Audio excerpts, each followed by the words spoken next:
Good morning, everybody. So, this is probably the last workshop in this lockdown series. It's kind of landscape based, focusing on trees. We're going to look at colour. So, 3 artists. And aspects of a tree. So, mixing colour. So, the last time you guys probably did colour might have been in primary school when you did primary colours and secondary colours. So I'm going to just show you how to create your colours, because this is a tree and that's grass and that's hills, right? There's a lot of greens, and if we just got green out the tube, it'd be very boring. So I'm going to show you how to make up your colours. So that's going to be exercise 1. Then looking at the shape of trees. So picking a nice tree with a bit of character. What's its outline? What are its silhouettes between its branches? What's the shapes around it? So this is your picture frames. You've got to think like an artist now. And you've got your tree, but what are the nice shapes? It's got to be all in balance. And then that's comes into the arrangement of your objects in a composition. Do you have 2 trees on that? Do you have a small tree? You know, what's the arrangement do you go for? And the influence of situation. Have a look at your tree. What's happened to it in life? Has it got blown over by the wind? Is it rotting? Is it like a plantation? Is it winter? Is it sunsetting with a lovely sunset? So what's going on in terms of situation? Because that's where you can kind of be a bit set free in terms of colour. And the artist I've got you to look at will kind of bring these bits and bobs out. So we're going to start by going straight for this idea of drawing a tree, looking at its outline, its silhouette, and how you place it in space. So, and I mean the kind of in the pictorial space. This is a painting by Turner. He was painting up to sort of 1860s. After that point, people didn't really kind of study the anatomy of things quite as much as the folks up till then. So he's a good person to look at. But in his sketchbooks, he would just catch a kind of fleeting moment. So I'm just kind of putting that out there, is that you can just capture something really simply if you were to go out and draw a tree. It doesn't have to be complicated. But we're going to study something he spent a bit more time finishing, just for you to get an idea of some of the things I'm going to talk about. So if we take this drawing and divide it into 4 quarters, it's just a way of us focusing on how you balance something in space, so that each quarter is balanced by its opposite quarter on the diagonal, and also top and bottom, and also going from side to side. The left is balanced with the right. It just means you've got as much activity, and basically the eye can settle and doesn't feel discomfort. So if you want a balanced, harmonious drawing, you kind of can check, is there a sufficient amount going on in each quadrant? And also, it's not just the tree or the object, it's also what's going on behind. That can be equally as interesting, as we will see in the rest of this video. So I'm just here doing like a simplified version of the drawing and looking at where the sky is. And can you see it's kind of quite evenly scattered? So there's not like massive chunk of blue in any one particular place, so that's kind of balanced. So you can kind of be aware of that. Also light and dark. So think of your tree as a sort of theatre set, or your whatever, or clump of trees. So I'm just looking here at where are the dark areas, where are the light areas, and it's meant to just feel interesting. There isn't a law here or a rule, but the idea is you want a kind of even spread and to make it kind of fairly balanced. So I took a photo of a tree. You can take a photo of a tree. Photos are allowable, and you can even tweak on Photoshop, because that'll get, you can sort out your tones, sort out your light and dark areas.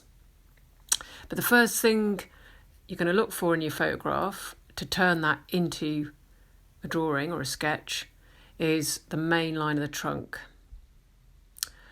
So this is me just kind of now taking some more detail in the trunk. So just draw it out, but don't put everything. Just basically give it an idea, a strong line. The next bit you look at is the clumps of branches. Forget leaves at this point. You're just think about each cluster of branches as a sort of balloon of leaves and twigs and stuff. And it's like you're arranging the balloons. So I'm just kind of doing these bold sort of oval shapes or balloony type shapes. And some are behind, some are in front, some are hidden. But it sorts your mind out as thinking this is like a big object with lots of sections, but they just think of them as big clumps. And then the next thing you're going to think about, is it a dark clump, a light clump, or a sort of middle grey clump? And this is kind of almost like, think of it as layers of a theatre set or layers of scenery. The clumps that are behind you can place into the dark, and then the ones coming forward you can make light. So you can play around with that. Obviously it's not as simple as that, like one clump has got maybe some dark and some grey. So if we go back to Turner's work, there's kind of variations in between, but you're in this little thumbnail sketch, you're sorting it out in your mind, and getting it clear in your head. Otherwise your tree will have this tendency to look flat.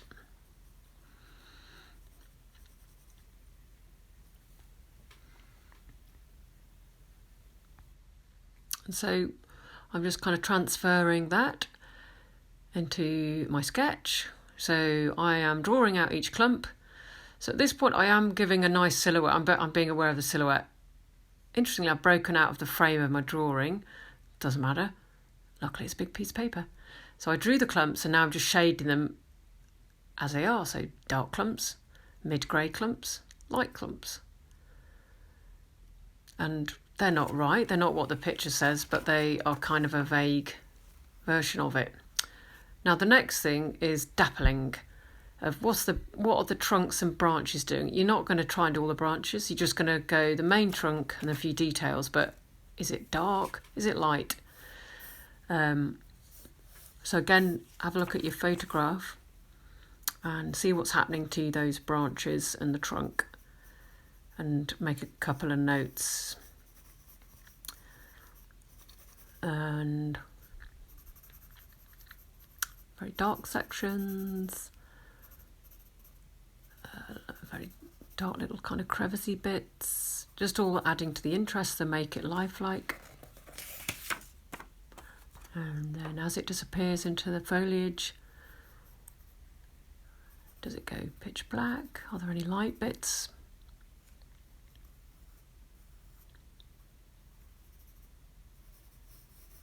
So it's just the main areas that you're trying to look at.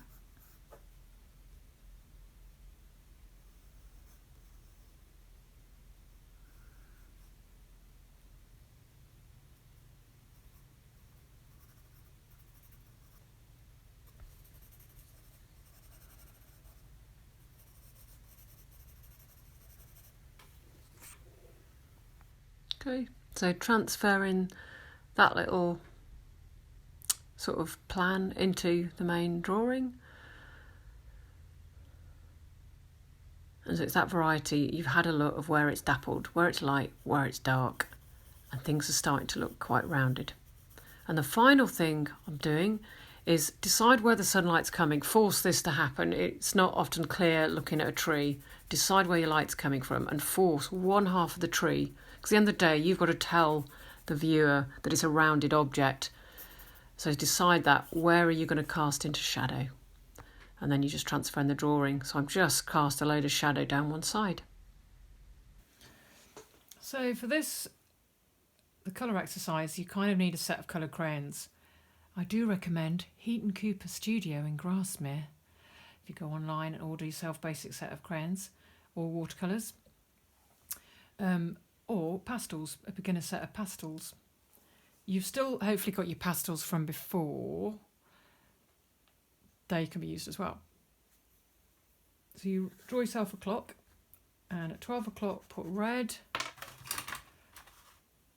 4 o'clock yellow,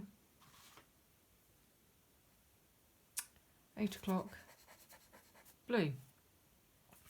And then all the places in between are all the mixtures of those. So halfway between blue and yellow is green.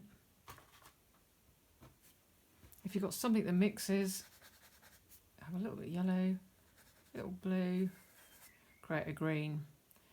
Between the green, so at 5 o'clock, between the green and the yellow, you've got a greeny yellow. There's just a bigger proportion of yellow. So you just put a dash of the green until you've got green yellow. And at 7 o'clock, between the green and the blue, you've got a sort of what would be a turquoise. It's where there's mostly blue. Halfway between red and blue, we all remember it's purple.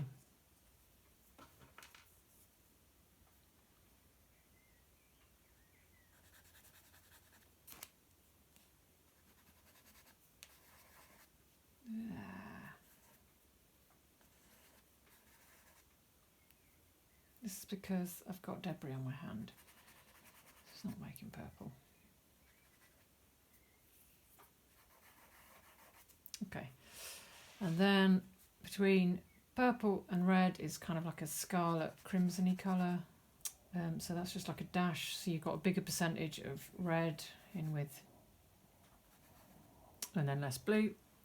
And then between blue and a purple, you've got like a, I think it's in sort of indigo really, at 9 o'clock.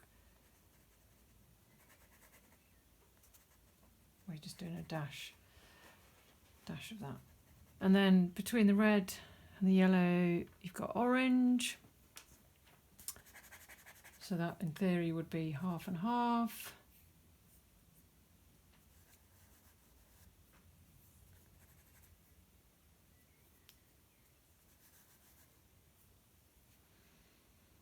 And then you've got a sort of, then got a yellowy orange, where it's mostly yellow. And then you've got a red orange, which you could call vermilion. Okay, so you've got this thing, okay? Now, what this all hinges on for this landscape exercise is colour opposites. So there. Where's that going? As colours get mixed, they will go towards a brown or a grey. What I'd like you to do is along that scale is to do varying amounts so that in the middle the equal amount of each. So this is a blue going towards an orange.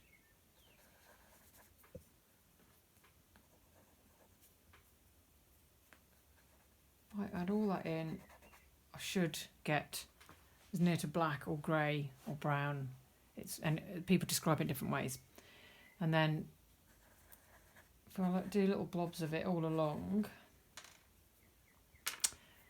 and course it was orange we were dealing with, so let's make orange all along, because it's different parts, different percentages of these colour opposites, and you can do the same with anything along the clock. Let me just create those oranges, and then it's different amounts of blue. So at this end, hardly any, getting a bit more, getting a lot, getting a lot.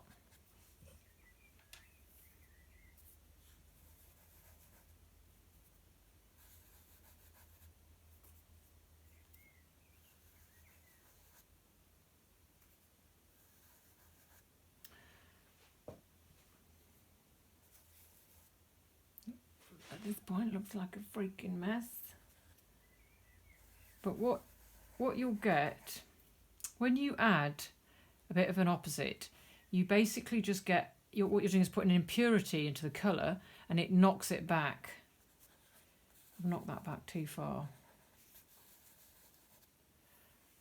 So it was a full vibrancy of blue, and then a little bit of orange, and it starts to knock it back from full vibrancy. You see, these are more naturalistic, so if you were looking at foliage and things like that, you're starting to get more of a variation. So we've just done it with pastels, but this is a quick demo using watercolour paint. Key with watercolour is use lots of water. Don't use it in an opaque way, use it in a transparent way. So one end you've got green, the other end you've got red. If you use half and half of green, half red, you're going to get like a grey brown. And then I'm just putting some little dashes of red,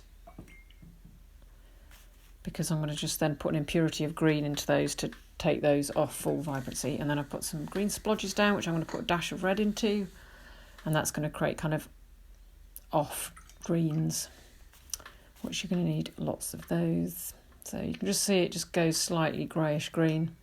It hasn't changed the type of green, it's just made it go a bit off. So you've given yourself a little bit of a scale of colour. A little dash of green in there. Turns it into sort of like a darkish red. It's good for shadows.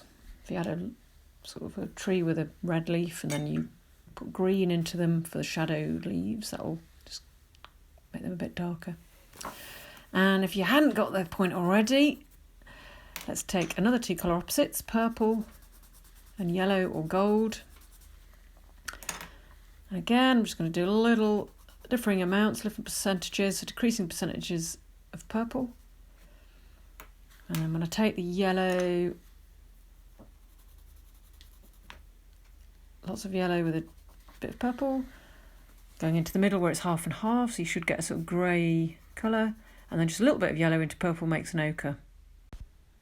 Okay, so that's a really quite an in-depth look at how we can create new colours and sort of variations on colours by just using two colour opposites.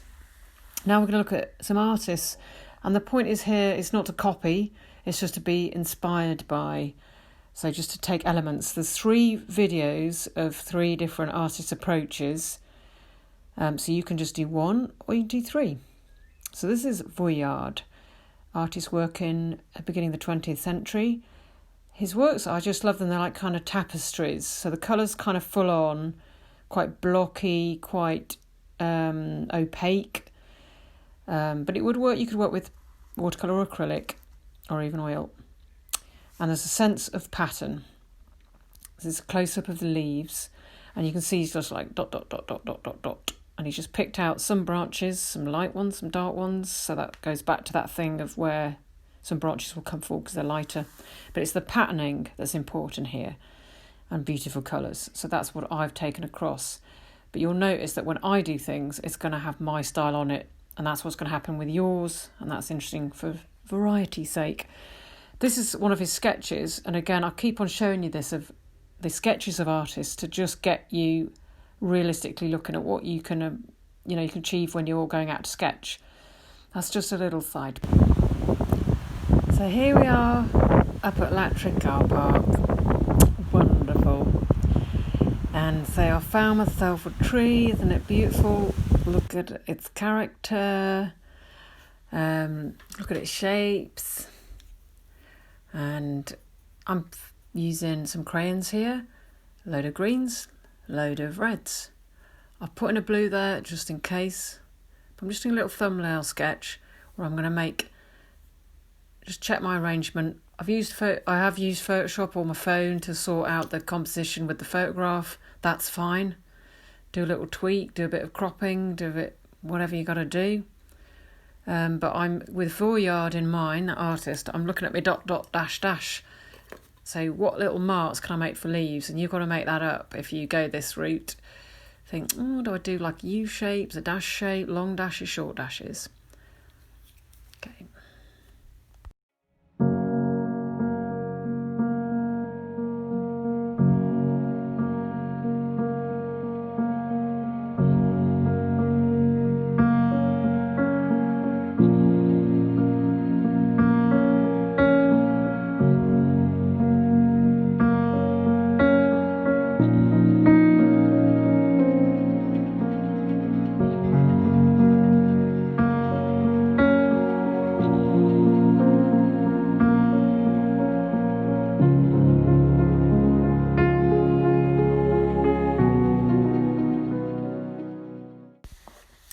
Okay, so that was drawing with pencil with just reds and greens inspired by Vuillard. And as you can see, I did that original arrangement thinking back to that sort of clumping of foliage, light and dark, and just by layering with reds and layering with greens, where they overlapped it created dark areas, and when the green was on its own, particularly light green, it created pale areas. So we're on to our next artist of the three, which is Alfred Heaton Cooper, who spent his life in the Lake District painting the mountains. He also married a Norwegian woman and therefore enjoyed kind of exploring and painting that area as well, Norway. It's full of colour, so in every area there's layers and layers of watercolour, probably 50 layers, and if we close up you can see it's kind of dashed in places, so they're broken up, but as they overlap, they create all the nice shades that we kind of want to create. So here, again, it's more or less red and green, except I'm going for more of a pinky red and a bluey green, and I'm introducing an orange as well to chuck into the picture. I've got a photograph just looking down from the Lattrick car park, so it's got all those kind of layers of hills which he would enjoy. So I'm just taking a look at that, see how it's all going to fit together, and how, again, I'm going to, because of that sort of dash approach of layering, I might think about how I'd do that as well. Sometimes you'll notice I do a cross in the pictures. It's just like I get a centre point when I'm just copying across. It just makes it quicker. You're just trying to scale it down, scale it across. So you're looking like the main areas, the main bits of trees, and the light and dark areas. So this little thumbnail gets your mind working on that. And just keep it simple. Don't put anything in you don't like. Quite unnecessary. I quite like this kind of fence line, and in the distance you've got like the tree, little protector things, like Thonia and Rix.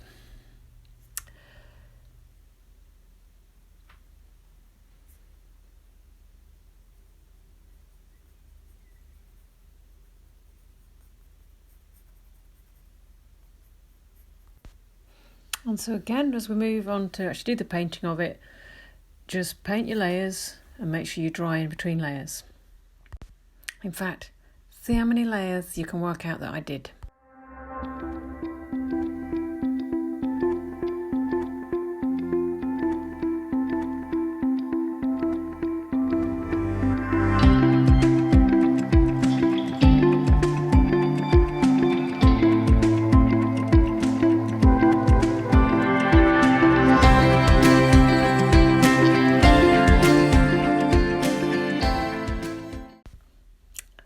turns out I did 9 layers.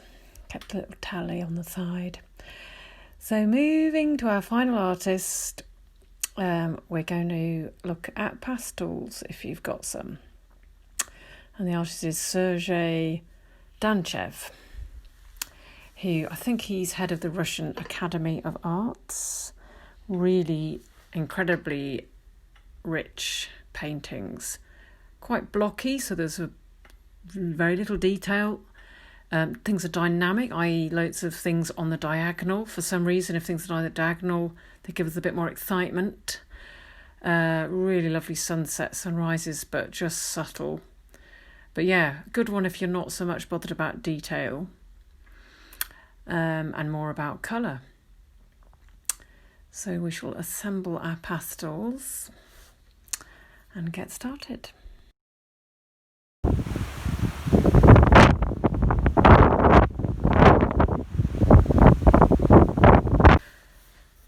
So working with this little 3 trees, blowing away, loads of character because they've grown with that whole wind blowing across them.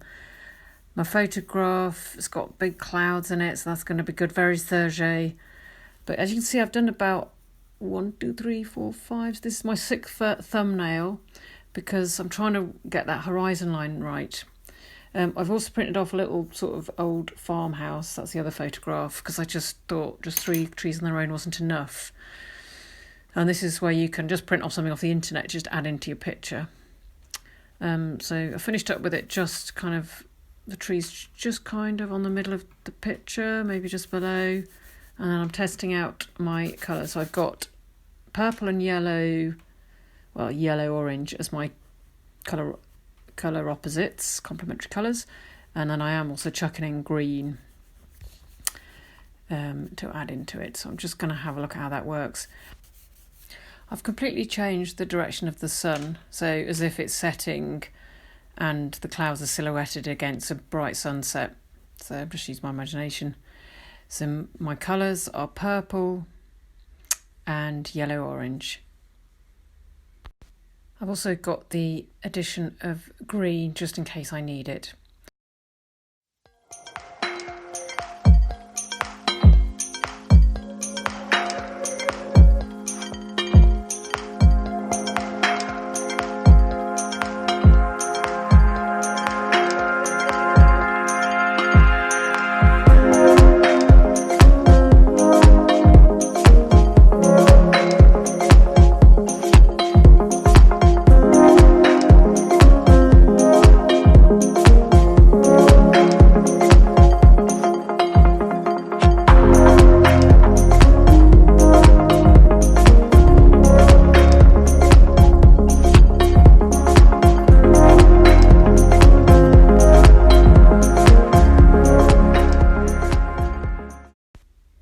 That was quite fun. So just playing around with those 3 colours, keeping it pretty blocky. Thanks for watching.